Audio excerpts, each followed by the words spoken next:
Excellent. All right. So as I mentioned today, we will be discussing salary negotiations, something, as I said, I'm very passionate about and is near and dear to my heart. So first, I just want to get a sense of who's in our audience today. So Rachel, if you don't mind launching those polls, great. I can actually see them this time. That's not usually the case. And so just want to get a sense, what's your degree program? What's your discipline? When do you graduate, and have you ever negotiated? This can kind of just give me a sense of what to focus on, and if I can move through certain areas maybe a little faster. Great. So I think that we can end this poll and share these results. So mostly MA students, but also some PhDs. We have mostly skewing more towards humanities and social science, but also some STEM and mathematics. Most people are graduating this May. Great. So this is the time you're really thinking about salary negotiation. And then, have you ever negotiated your salary? Most of you have said no, but 2 people said yes. So, and again, it's something that you really need a lot of practice with. And as I said, I've done salary negotiations a few times so far, but it's still something I'm working on too. Great. So let's start with our presentation. So there's some goals. I'd love you to walk away with a few tips and tools today. Do note that this presentation, the focus is positions, non-academic roles, but I think some of this does still hold true for academic roles as well. So I'd love you to walk away with just an understanding of how to research salary expectations and navigate the salary conversation in a job interview, how to consider a job offer, and learn how to both decline and accept an offer. Oh, yes. And then also how to, in fact, negotiate your salary and advocate for yourself. This is, again, why I think I'm so passionate about this is because it's really about advocating for yourself within your role and within your job. And I think that if you don't advocate for yourself, an employer can think that they can, take advantage of you. And that's that's not putting your best foot forward in a work setting. Okay, so let's talk about researching salary expectations. I say it's definitely one of the most important and first steps within this process. So before you go into a job interview, you should really do your research, and you can do this research as part of even just career exploration. Do I want to work within this field? What are the salary ranges? How much money can I expect to be making? So in most cases, though, salary is not discussed until the second interview. However, I have heard of people going into a first interview and being asked what they would like to be paid. So do make sure that you do your research and have a range in mind before you go into the first interview.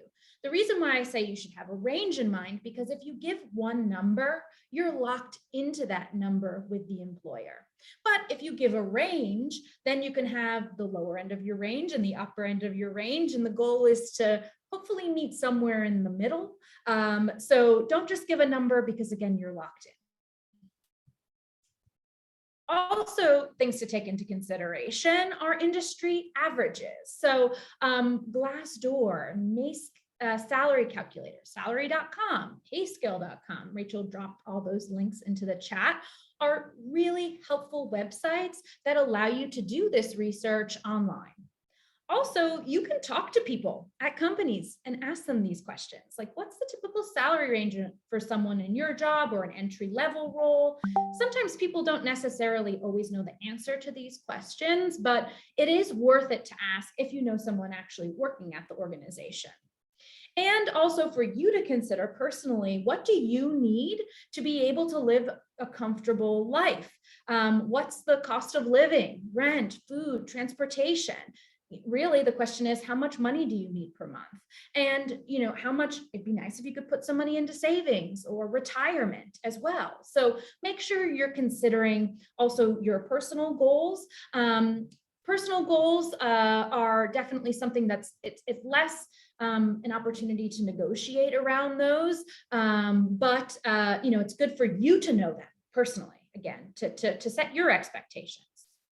So during the job interview, when someone asks you, what kind of salary do you expect and or require?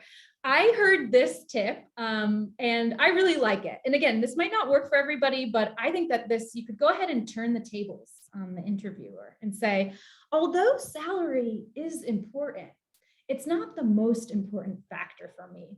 What is your typical pay for this type of position? And try and get them to tell you what their salary range typically is. And then you can see, does that match my expectation, or is it below, or is it above? And sometimes it's nice to hear what they're thinking first before you give them that range. So I really do like this phrase, and it shows like, I'm really dedicated. Salary isn't the only reason why I'm working here. And so I think it's a clever way of getting that information first. If they really want, and they're like, oh, great, but really, what's your salary range? You go ahead and give them that range, not a number, remember, and you've done your research and you have something in mind. And I will say that if you give a range that's really outside of the expectations of the organization, like the typical role, that is going to look like you don't really know that much about the industry. So again, I think it really is very important for you to do this industry research and to have a strong understanding of what an actual and realistic range is for that type of role and the company. So now let's talk a little bit about evaluating a job offer. The first step is, congratulations, you have a job offer, which is excellent. And it's something that, you should celebrate. Something though to consider is that you cannot negotiate until you have an official offer letter from that company. Just doesn't make sense to start the negotiation process unless you have an offer letter. Do not give the employer a final answer immediately. If someone asks you to give them an answer right away, that's called an exploding offer. And really, I'd say that would be a red flag for me about the organization. And as well as, you should say, no, I'd really like to take some time to consider this. So do ask the person who's asking you this, maybe, they're just not familiar with hiring practices or something. You can say, I'd really like to take some time to consider this, because you should take a day or two, or, a weekend, but do acknowledge the offer as soon as possible. So an offer comes in, sometimes it's via email, sometimes it's via phone call. Just say, thank you so much for this offer. Can I have all the details? And I'd like to take a day or two to consider this. Again, that's common standard practice. So let them know, ask them when a decision is needed though. As I said, some places will, say a week, while some might answer within, require a day or two. So ask them what their expectations are as well. And then make sure that you have all of the details, that you have the job description, the benefits. What about, any 401k or retirement benefits, the start date. Make sure you have everything you need to make a solid decision. And then, also there's I mentioned a couple of other areas, but these are other things you should really consider beyond salary that make a comprehensive package. Working in higher education, it might not pay the highest salaries as perhaps maybe a private company, but there's a lot of great benefits that come along with working at a university. Great healthcare, great vacation days, a lot of flexibility of schedule depending on what kind of role you have. So these are reasons why I decided to work in higher education. So you need to decide, what are other important factors beyond salary that you would like? So vacation time, health benefits, professional development opportunities. Are there chances for you to go to conferences? Are there opportunities for you to get training and further training in certain areas that interest you? Sometimes organizations offer tuition benefits. So you can actually go back and get another degree if you wanted to, paid for by the company, or sometimes they offer you money towards that education, but might not pay for the whole thing.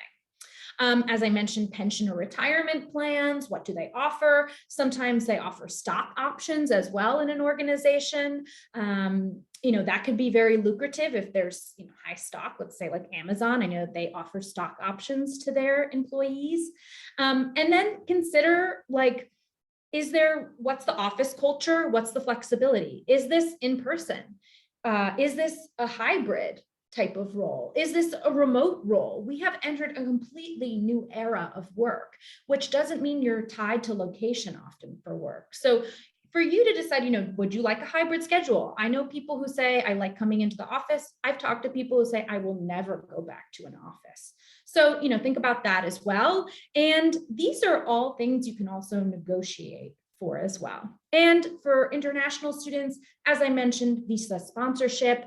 I do know of students who might have taken a lower salary at a company, but they offer visa sponsorship, that H-1B visa for them, which is maybe the highest priority. So again, these are all areas to consider when taking a job offer.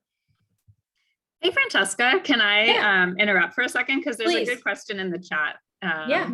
Sydney asks, would you recommend waiting until there is a written offer to negotiate and not just a verbal offer?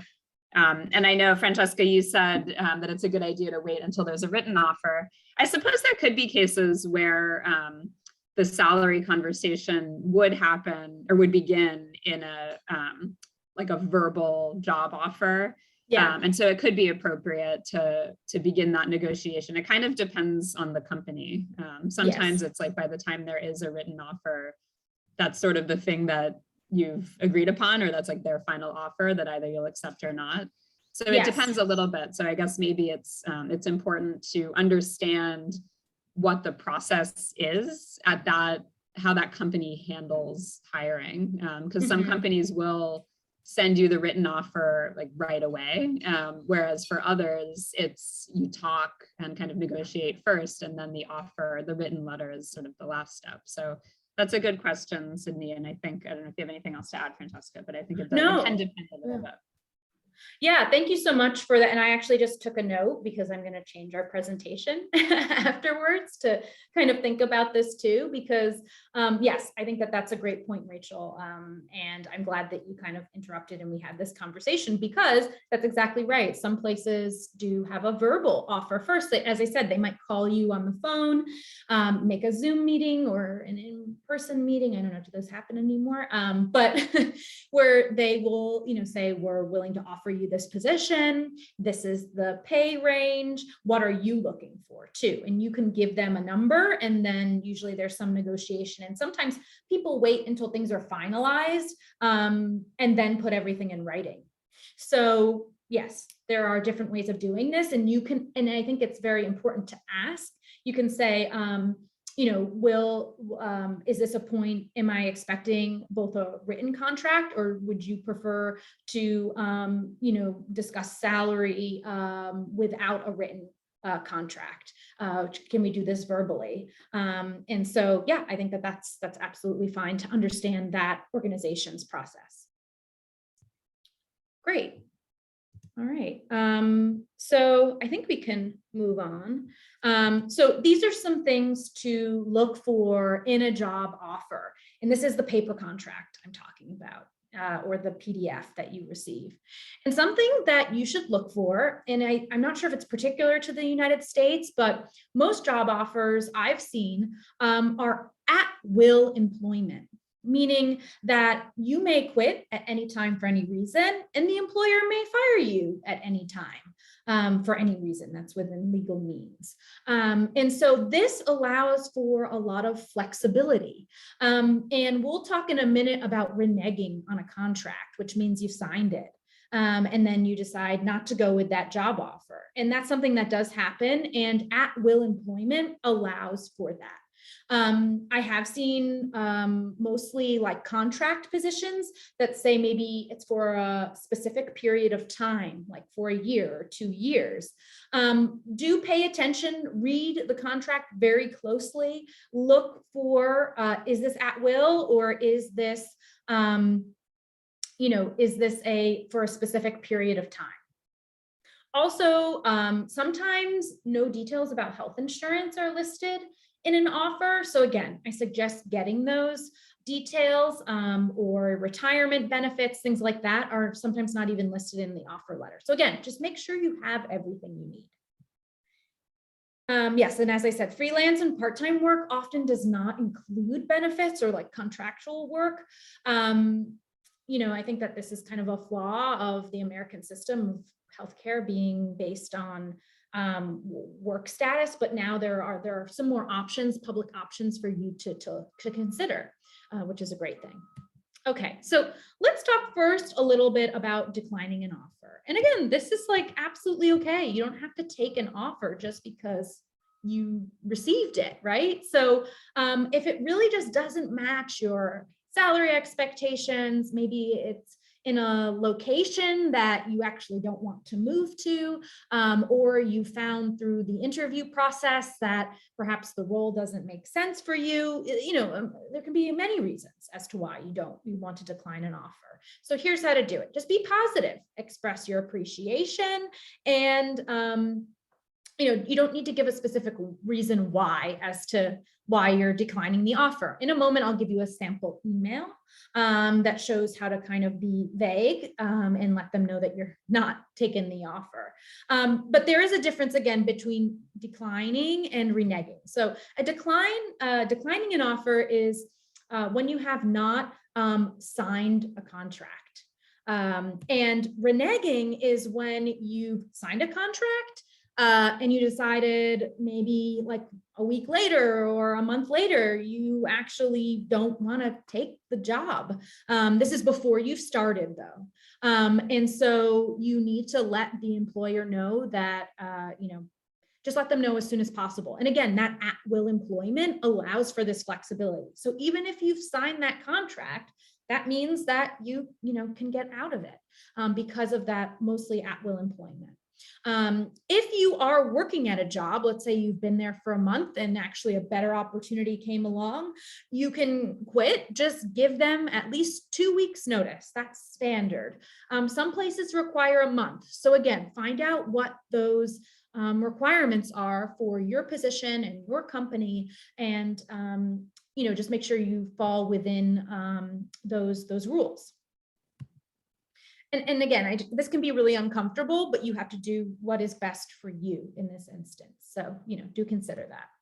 And you can come and make an appointment with GSAS Compass at any time to discuss any of this. Again, a lot of this is like difficult, sticky situations you often find yourself in when you're discussing offers and negotiations. So please do come to us and make an appointment if you have specific questions.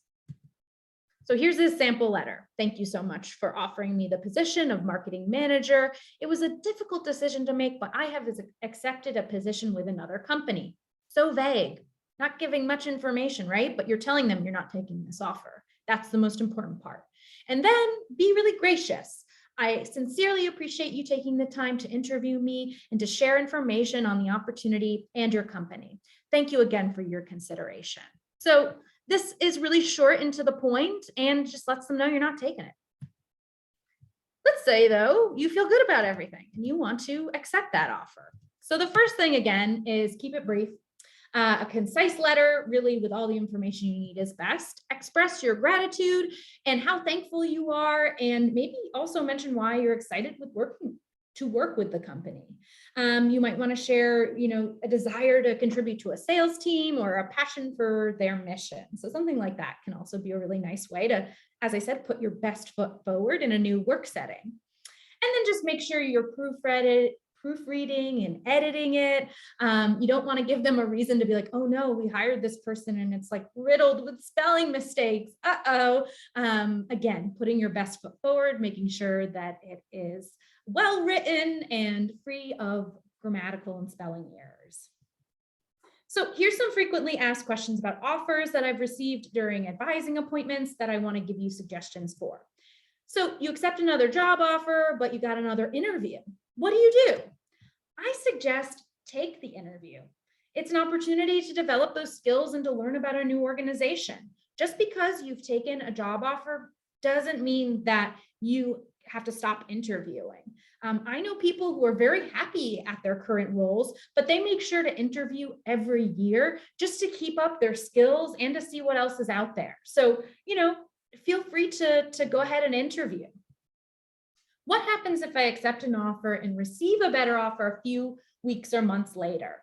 Again, as I said previously, go ahead. If there is a better position that is a better fit for you, do take it, but just make sure that you're giving proper notice to your current employer. Again, this might feel bad or uncomfortable, but your career is really about, it's a very personal decision. And I think although employers might be upset, this happens.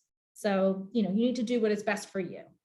And then I received a job offer from a company I really don't like. Do I accept it? So this is where you need to consider your priorities. Do you need to start paying back student loans? Do you need to start your OPT as an international student? Maybe you do take that job offer if you feel the need and you continue to look.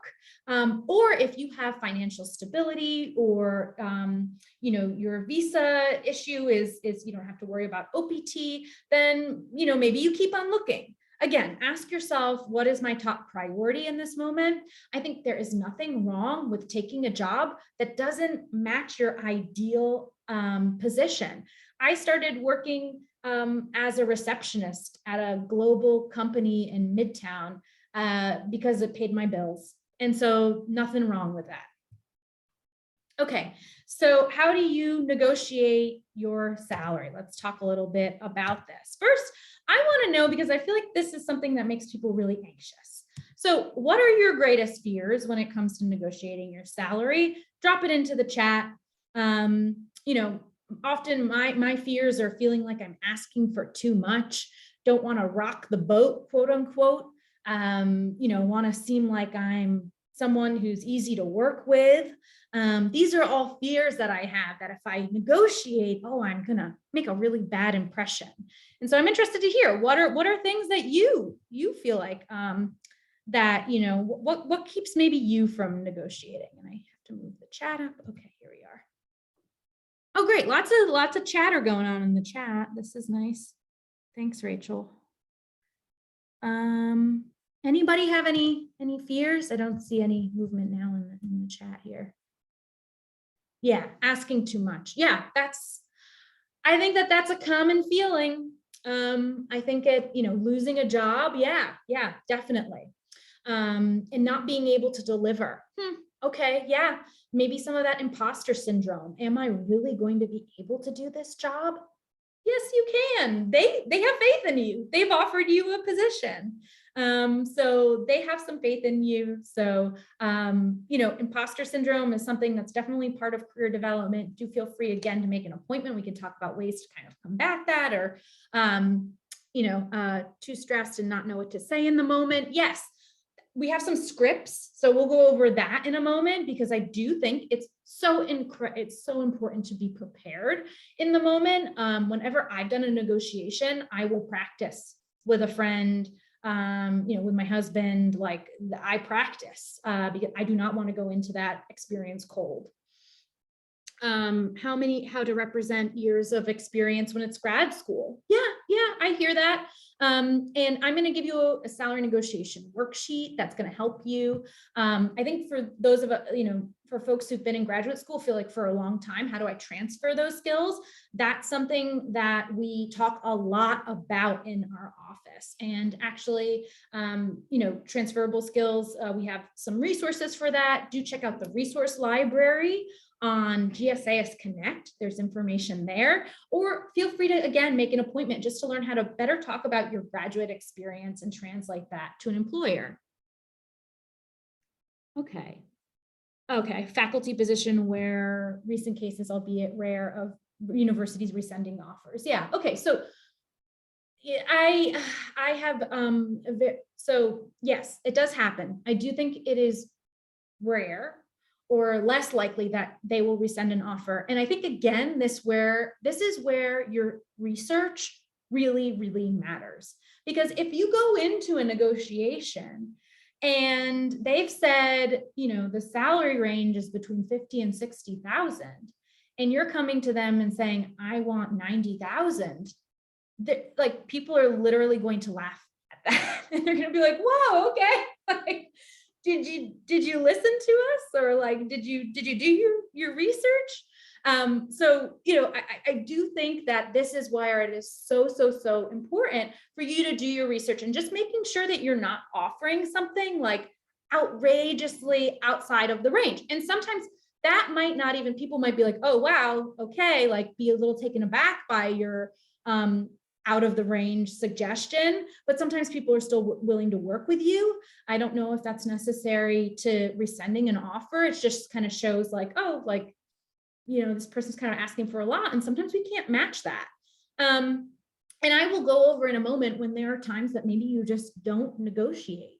And I do think that there can be times, but again, I think that these are very real and valid fears, but I think that if you prepare yourself and you present the information to the employer in a logical, calm, non-confrontational way, you can be strong and yet not confrontational. You can be confident in your ask, with still in its advocating for yourself.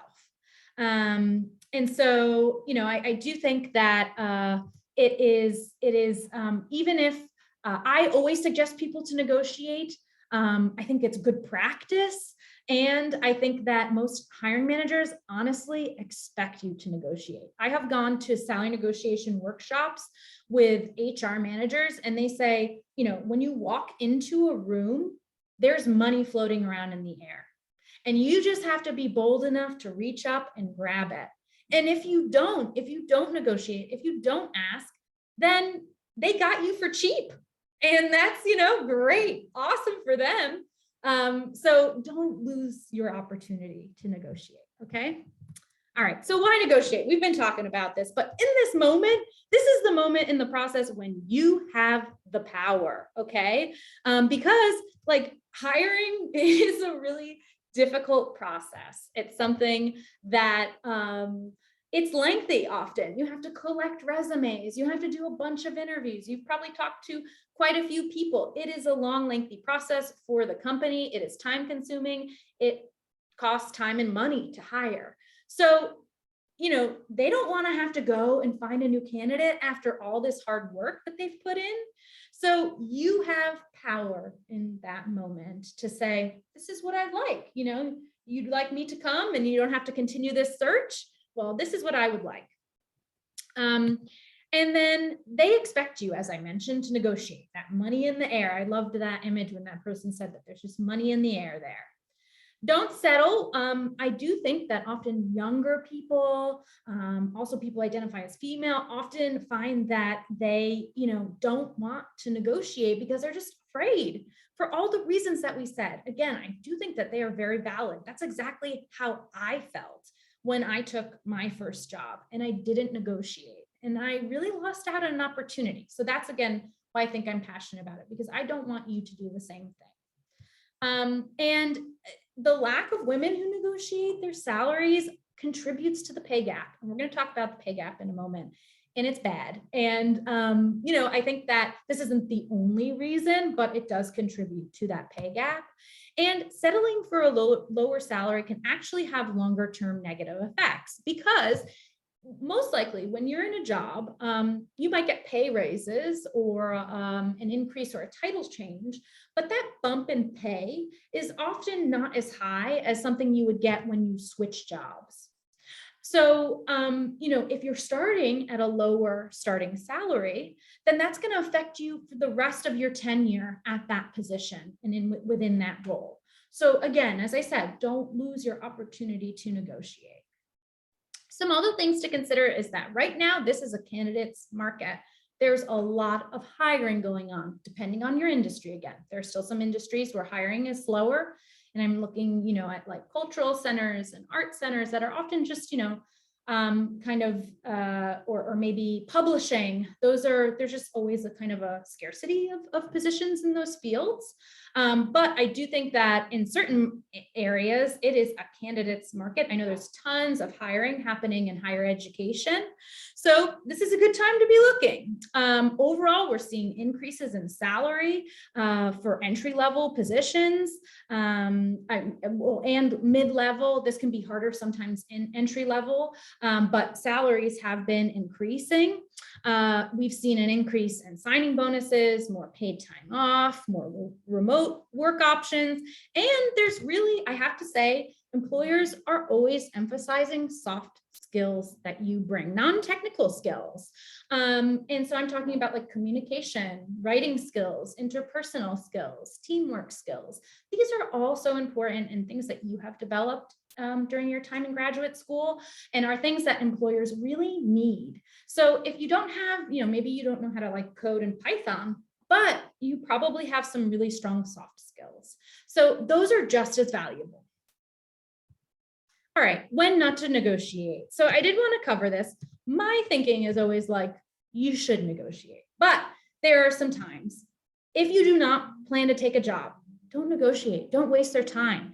Get that offer and then send them that, thank you so much, but I decline email as soon as possible. If you've already accepted the offer and signed a contract, you cannot negotiate. You've lost your chance. If they tell you that this is the best offer when you have asked for a higher salary, sometimes you just got to back down. I've done that. I've asked for higher salaries and I was, they said no, and I considered the whole package and I decided to still take the job, but I did take the opportunity to negotiate. So sometimes you have to understand that they just can't meet you for what you're asking. And sometimes there's just standard salaries. So like hourly positions, internship positions, sometimes those are standard and there's not really that much room to negotiate. So do keep that in mind if you are applying for like an hourly position or an internship. And if you're unsure, contact us here at Compass and we can decide, if it's an appropriate time to negotiate or not. So once you're ready to negotiate, here's some next steps you can take to prepare. So create a list of questions you want to ask them. So when do I expect my healthcare coverage to start? What is my monthly contribution to my healthcare? These are all good questions to ask. So like create your list of questions. Then ask for an in-person meeting, a Zoom meeting, or a chat over the phone to actually do your negotiation and contact that person who gave you the offer because they're most likely the ones who you're going to do the negotiations with. I say to do this either via Zoom or in person or over the phone is because negotiations is it's a delicate process. And so you really need to be able to have the ability to be more nuanced in your ask. That means tone of voice. That means eye contact. That means body language. All of those nonverbal communications are an important part of salary negotiation. I have heard of people doing salary negotiation via email. So I'm not saying this is the only way to do this, but I prefer an in-person meeting because for me, it makes me feel more comfortable. I can be confident and firm while also showing that I'm, again, I think that you can have difficult conversations with someone and not be aggressive, so to say, but be firm in your ask. And I think that's where tone of voice, eye contact, body language, all of that comes into play. So also, before you go into this negotiation, preparation is incredibly key. So, know your worth. Rachel's going to drop into the chat a salary negotiation worksheet to kind of walk you through this process. So make a list of your skills and your expertise that qualify you for a higher salary. And I do think that your education, the fact that you have a master's or a PhD, can most certainly be a talking point as to why you deserve a higher salary. Know the data. Again, what's the salary average? And you can say, well, you're offering $60,000 for this position, but according to my research that I've done, This position really should be more around 70,000. So that, that's why I'm asking for this amount. People can't argue with that fact. And again, they're probably offering you a lower amount because they're expecting you to negotiate. And then if you don't negotiate, they get you on the cheap.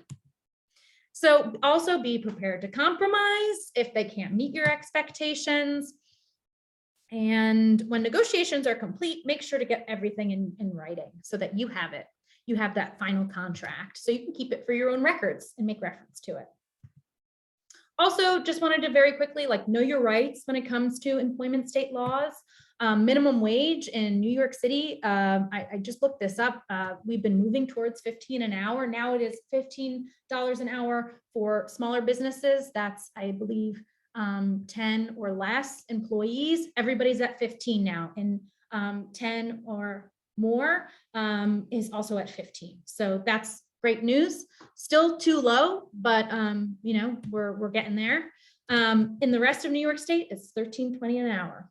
So just kind of consider that.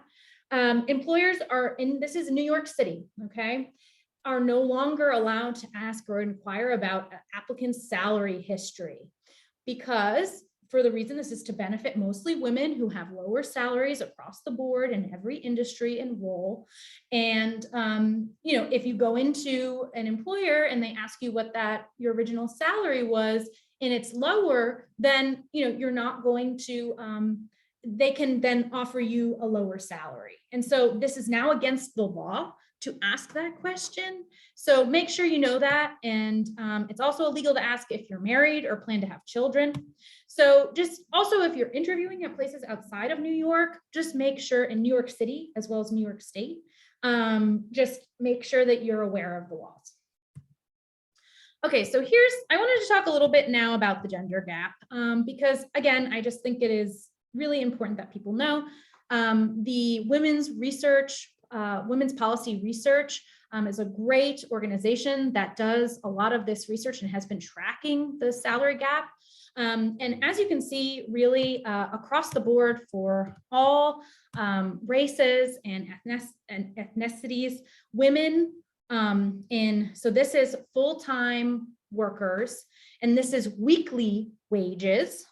So weekly wages, women make $912, where men make $1,097. So that is a pretty big difference. And we can see as well across the board that women overall are making less. And also race also can consider white women and Asian women often make more money than Black and Latino women. So do make sure that, it is just something that I just want people to be aware of. This is something that's still happening in 2022. And that wage gaps across gender, race, and ethnicity in 2021 were actually profound compared to the median weekly earnings of white men working full-time. Latino women's full-time earnings were just 58.4%, and Black women's were 63.1%, and white women's were 79.6%, okay? So again, and it's a gap that has widened for women of color during the pandemic.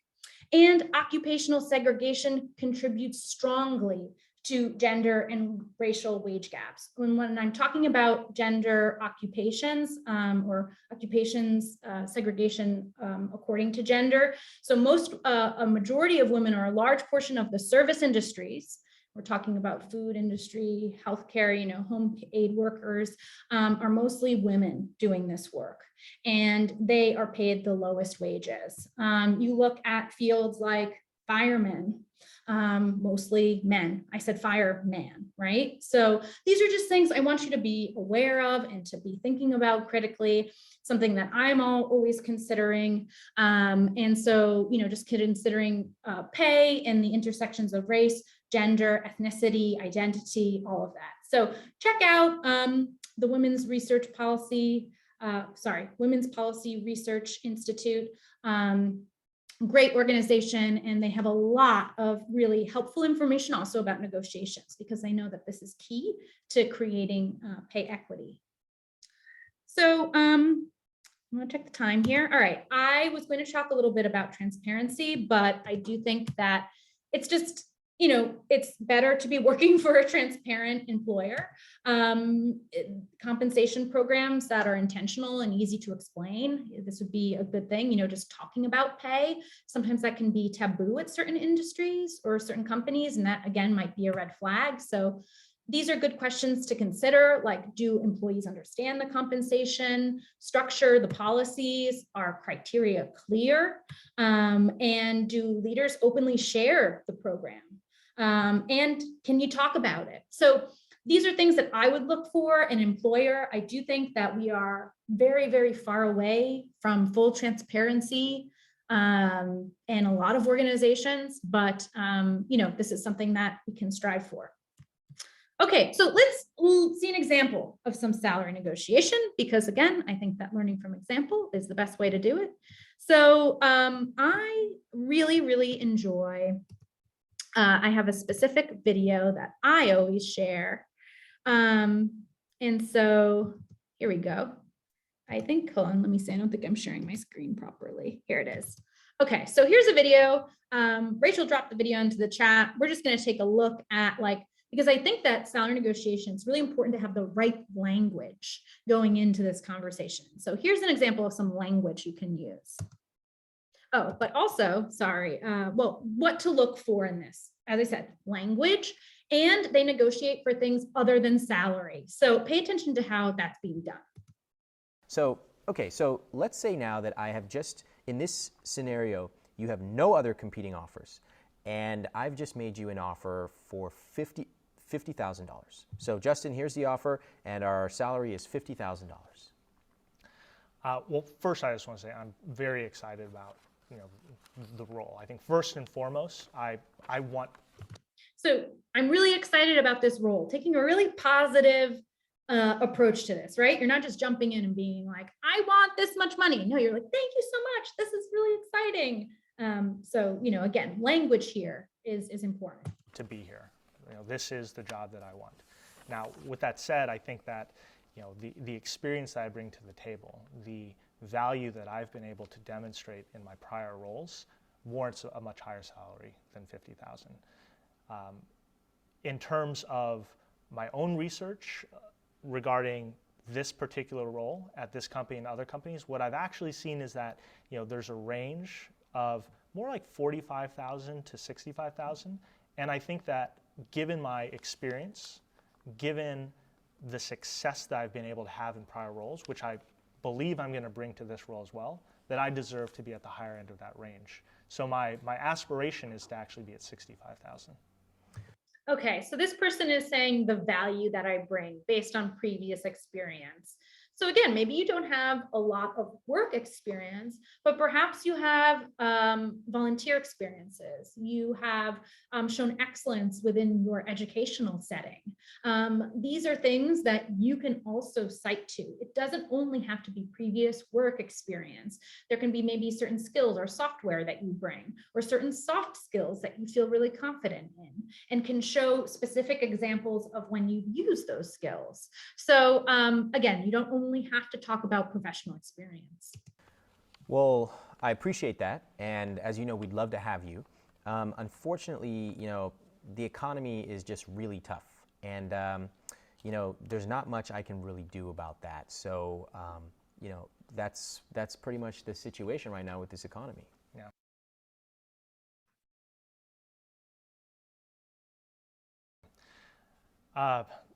Look, and I totally get that. I think that at the end of the day,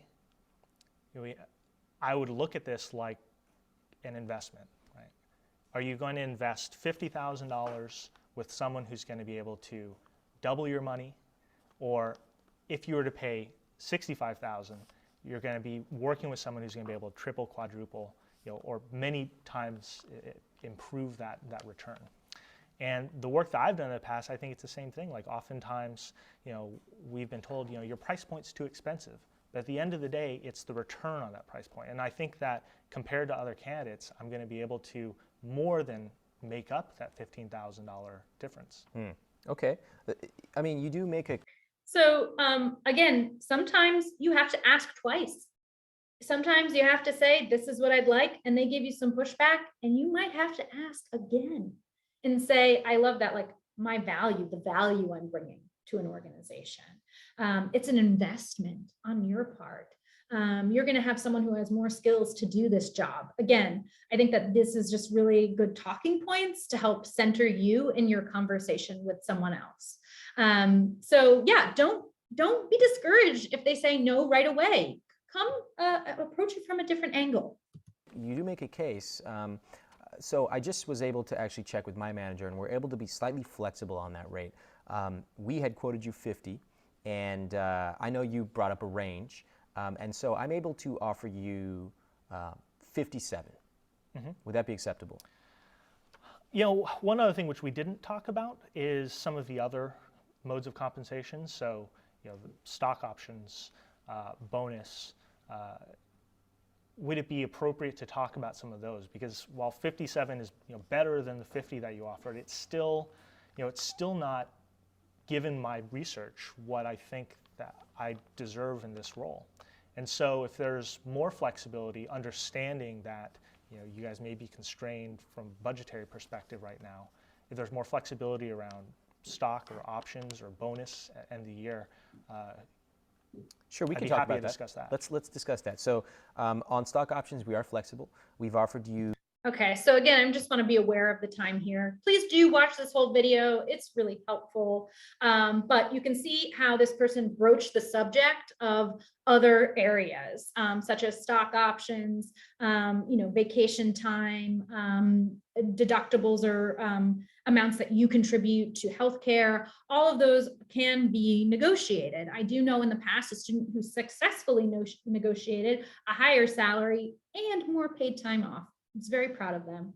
So, you know, I think it is possible. You can ask for multiple things, but make sure that you're asking for everything at once. Make sure that you bring all your asks. And I would start with salary because that's often, you know, the kind of not most important, but the thing you want to focus on first. And then if you can't get the exact salary you're looking for, maybe there are some other things that can be flexible with, or maybe some other perks of the position, such as like, you know, a company paying for your cell phone or giving you a laptop or things like that, that can be added to kind of help close the gap between what you're asking for and what they're offering. Again, I love that kind of phrase, close the gap. All right, let's go back to our presentation now. And I just want to, sorry. Okay. So yeah, other types of compensation. Also, you can ask the company about policy and review periods. So you can say, you know, typically, what are your review periods? And you could ask for an accelerated review period. So maybe sometimes companies might do an annual review. Instead, you could ask for a 6-month review. And if you get a really good review, you could then again go back to that negotiation table and say, well, due to my really high performance, I'm wondering if we can talk again about salary. And so I think that that's another area to kind of help maybe push you to that salary that you wanted. So here's some scripts. Again, I'll go through these quickly, but if the pay is less than what you're worth, here's some things you can say. And Rachel's going to drop into the chat. I took these scripts from payscale.com and they have a whole bunch of scripts there. So thank you so much for this offer. Again, always being positive. I'm really excited about the role and the work that your company is doing, and I would love to join the team. However, according to my research, as we saw this person do, right, the typical range for somebody with my qualifications is X. Would you be able to match that figure, right? We saw that was pretty much what happened in our video. Or I'm excited about this offer, would like to talk about compensation. Since I not only fulfill the list of requirements for the job, like XYZ, I also bring ABC to the role. So I think at a base salary, I'd like to see the base salary at that number that you researched. So, you know, I'm bringing not only my understanding, maybe a specialist knowledge of a specific field that's going to benefit this organization, but I also bring strong organizational skills because I have organized several conferences for my department. So, these are things that you can kind of, speak to the reason why you bring more value or bring added value to that organization. If you have a competing offer, congratulations, that's huge. That's so nice. Sometimes this does happen. And so you can say, like, I'm really excited about this role, but I've been talking to other employers and they are, offering me this much, but, I'd really prefer to work at your company. Would you be able to match that number? You can definitely do that. The main thing is, do not lie. Never say you have a competing offer if you do not. It's just not, again, it's not putting your best foot forward here. But, you don't have to disclose the name of the company. You don't have to tell them any other further information. They might try and pull it out of you, but you don't have to. And then if you want other benefits, so this is an exciting role, salary looks great, I'd like to follow up on a couple of details. How flexible are you with working from home? I see that this is an in-person position, but I would really like to work from home 2 days a week. Is that possible? Right? So, that's something that you can negotiate for. And if maybe you have a current, benefit package that's really great and you ask them to match it, that's absolutely fine. You can make reference to that information. And as I said, stock option, vacation days, typical negotiation points. All right, now we're up to our questions. I'm going to stop recording so we can all ask questions openly.